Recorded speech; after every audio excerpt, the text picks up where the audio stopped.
सभी व्यूवर्स को प्यार भरा नमस्कार। दोस्तों, श्री कुल देवता के अब तक प्रसारित ब्लॉग्स के माध्यम से व्यूवर्स और श्री कुल देवता के देवत्व के मध्य परस्पर तादाद में स्थापित करने के आशय से महाराज ने हमें एक कड़ी बनाकर कहानी सुनाने का सुनहरा अवसर प्रदान किया है। उस देव शक्ति की दिव्य ज्योति के बिना एक शब्द भी कह पाने का सामर्थ्य नहीं बन पाता है। जहाँ कहानी वाचन में भटकाव की स्थिति आ जाती है तो वे देव पुरुष साक्षात होकर सलील मार्ग प्रशस्त करते हैं।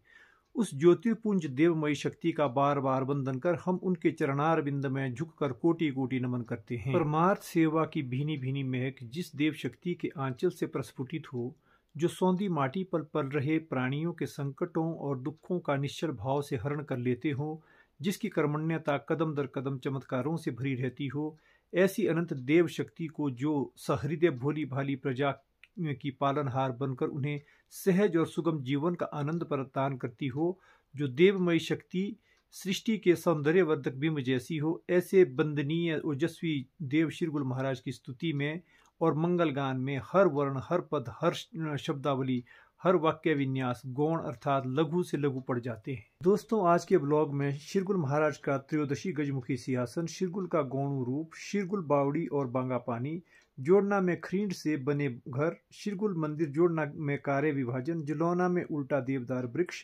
जलौना शराई, शिरगुल के बकरियों की हेड़, शिरगुल लानी, टीलू थाच आदि अनेक दिलचस्प घटनाओं का आनंद लेने के लिए ब्लॉग के अंत तक बने रहें। यह काबिले गौर है कि हिंदू मतावलंबियों का मूल सनातन धर्म के पल्लू से पल्लवित होकर जनमानस में निर्बाध गति से आगे बढ़ता है। सनातन धर्म से निश्चित सनातन संस्कृति पर दृष्टि डालने से पता चलता है कि हर सनातनी देवी देवता अपने अपने वाहन पर विराज कर मानव कल्याण के लिए सदैव तत्पर रहते हैं। पौराणिक आख्यानों में लिखा है कि देव परंपरा में गणपति का वाहन मूषक, भगवान शिव का वृषराज नंदी, माँ दुर्गा का शेर, श्री लक्ष्मी जी का उल्लू, भगवान विष्णु का गरुड़, माँ सरस्वती का हंस, सूर्य नारायण का वाहन सप्त अश्व यानी 7 घोड़े हैं। इसी भांति हमारे पूज्य देवादिदेव श्री कुल देवता भी त्रयोदश गजमुखी सिंहासन पर विराजते हैं। ऐसे सिंहासन पर सुसज्जित देव शक्ति की शोभा देखते ही बनती है। धन्य है ऐसी पावन धरा जहाँ श्री गुरु देव विग्रह के ऐसे दुर्लभ दर्शन का सुअवसर मिल पाता है। जोड़ना देवठी की मूल पूज यानी मूल पूजा में अन्य देवी देवताओं की मूर्तियों के रहते हुए श्री गुरु देवता की 2 प्रमुख मूर्तियां स्थानीय बोली में राज और द्राज के नाम से जानी जाती है। राज और द्राज का तात्पर्य संभवतः मुख्य प्रतिमा और सह मुख्य प्रतिमा से लिया गया है। श्री गुरु देवता की तीसरी मूर्ति स्थानीय बोली में विशेष नामकरण गौणु देवता के नाम से विख्यात है।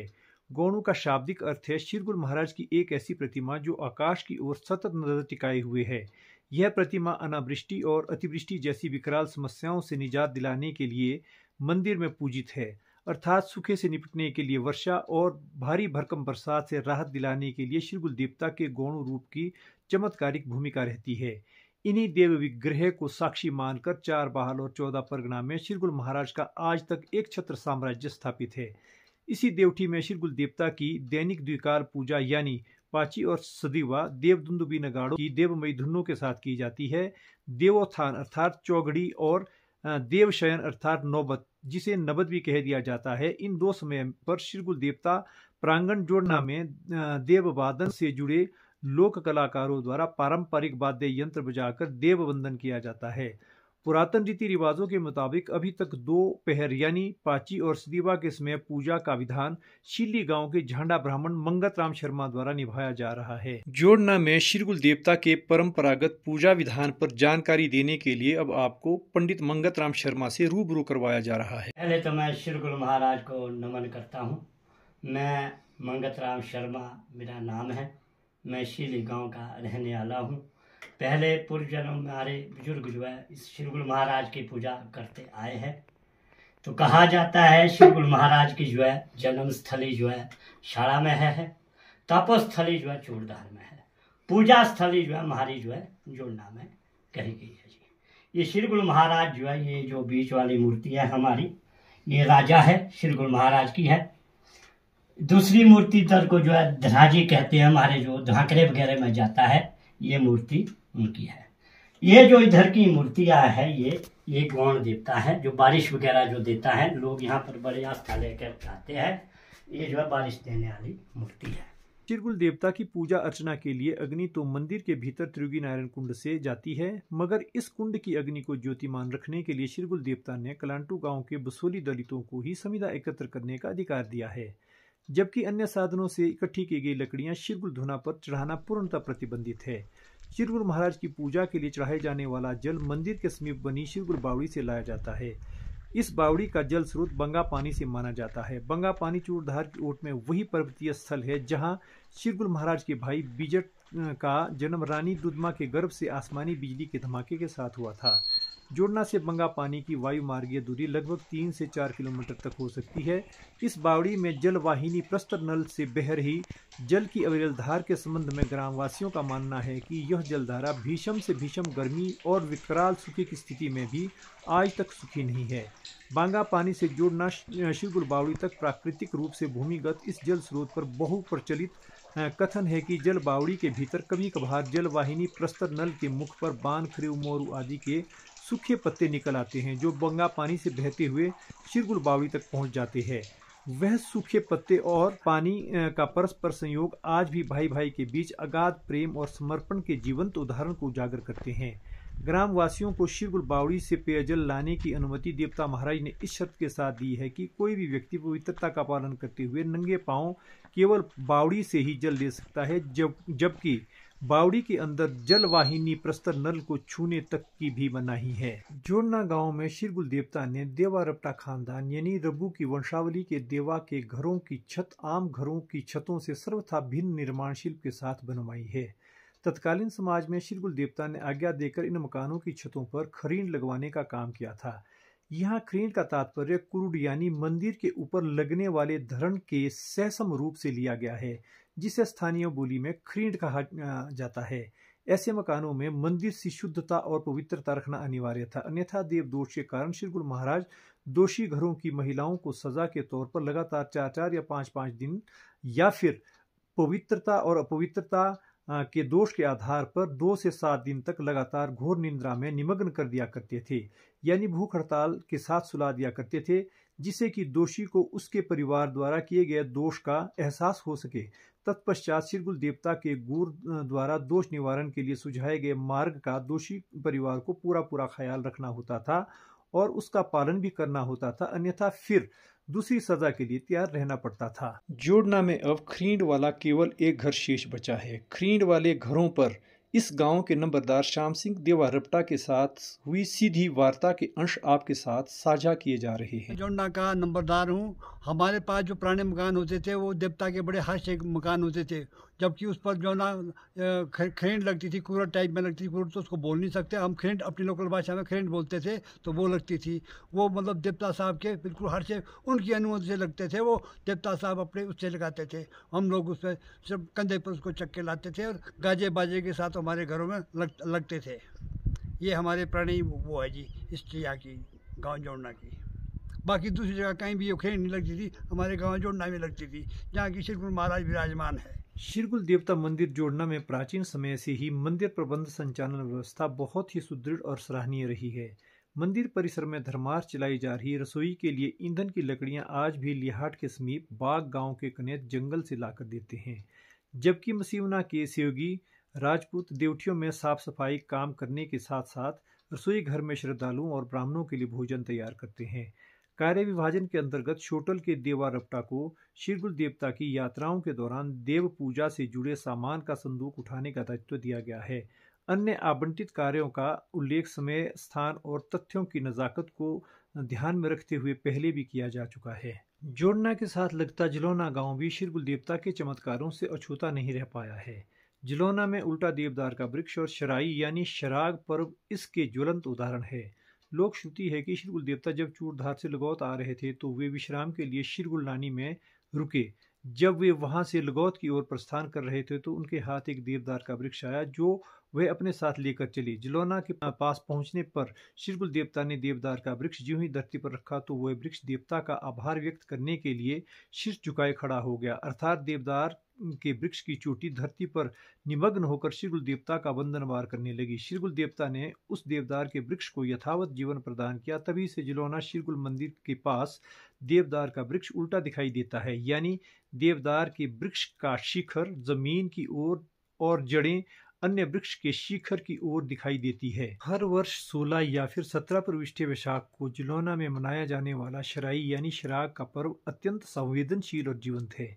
यह पर्व ग्रामवासी अपनी फसलों को ओलावृष्टि जैसी भयंकर आपदा से बचाने के लिए करवाते हैं।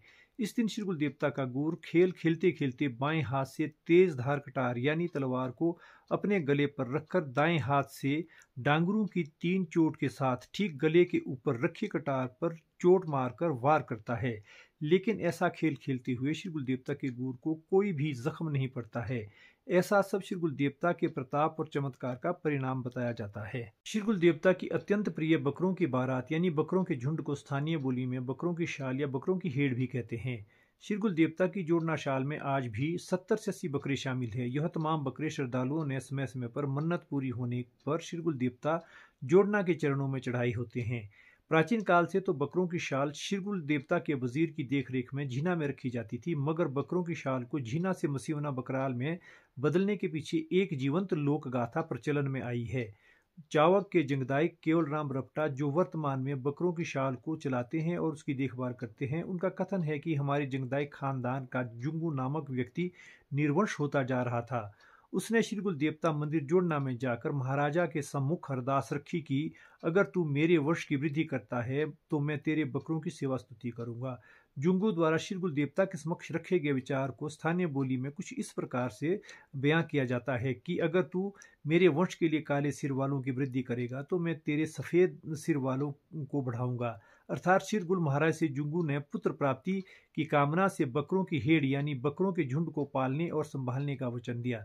धीरे धीरे समय के साथ खुद ब खुद जुंगू के परिवार में वंश वृद्धि का सिलसिला लगातार बढ़ता ही गया।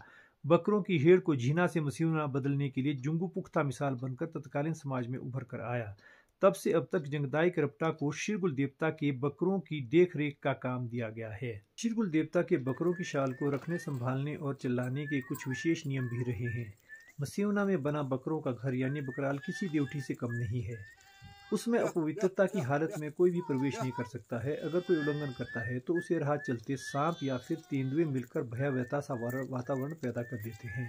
बकरों की शाल वैशाख मास से मार्गशीर्ष मास तक या फिर ऋतु परिवर्तन के साथ 1 महीना आगे पीछे करके चूड़धार के जंगलों में विचरण करती हुई सर्दियों के लिए 3 या फिर 4 माह के लिए सिरमौर के राजगढ़ क्षेत्र में खेरी रोड पर कई नामक अस्थायी बकराल के लिए प्रस्थान करती है।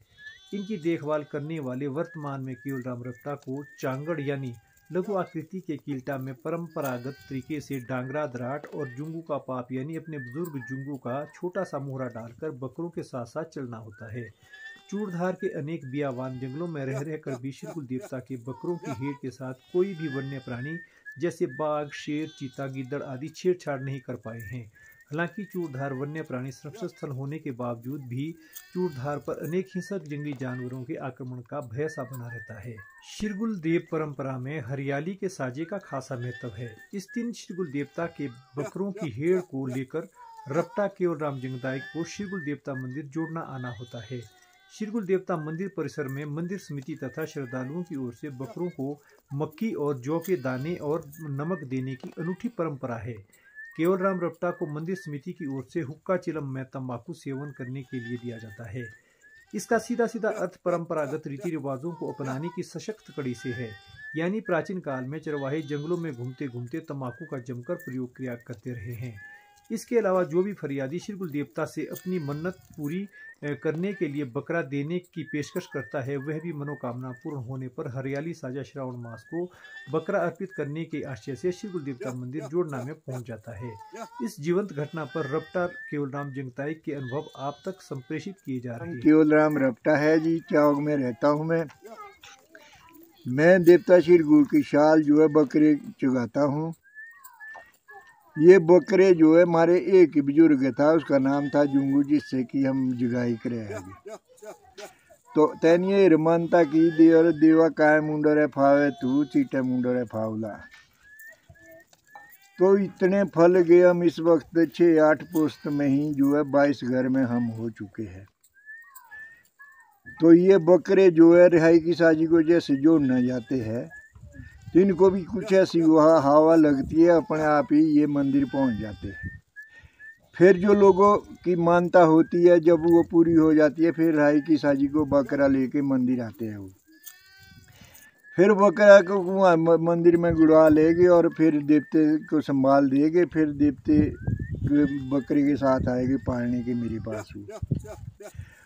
उन बकरों को जो है मैं बच्चे की तरह पालता हूँ, ना मैं उनका मीट खाता, ना अगर बकरा मर भी गया तो मैं एक डंग रोटी नहीं खाता। इतना ही नहीं, हरियाली साझा के दूसरे दिन शिरगुल्लानी में दूर दूर के क्षेत्रों से जैसे बड़गांव, हामुल, चेता, सिरमौर आदि से भी भेड़ बकरियों के झुंड इकट्ठे हो जाते थे। जोड़ना से शिरगुल महाराज का दराजी विग्रह ढोल नगाड़ों की धुंदवी के साथ शिरगुल्लानी पहुंचने पर वहां टीलू और रब्बू नाम के मृत व्यक्तियों की खेल उनके अपने अपने गुर को आती है। शिरगुल्लानी से वे दोनों गुर आगे आगे चलते हैं और उनके पीछे पीछे सिर्फ भेड़ों के झुंड अटकेलियां मारते हुए टीलू थाच पहुंच जाते हैं।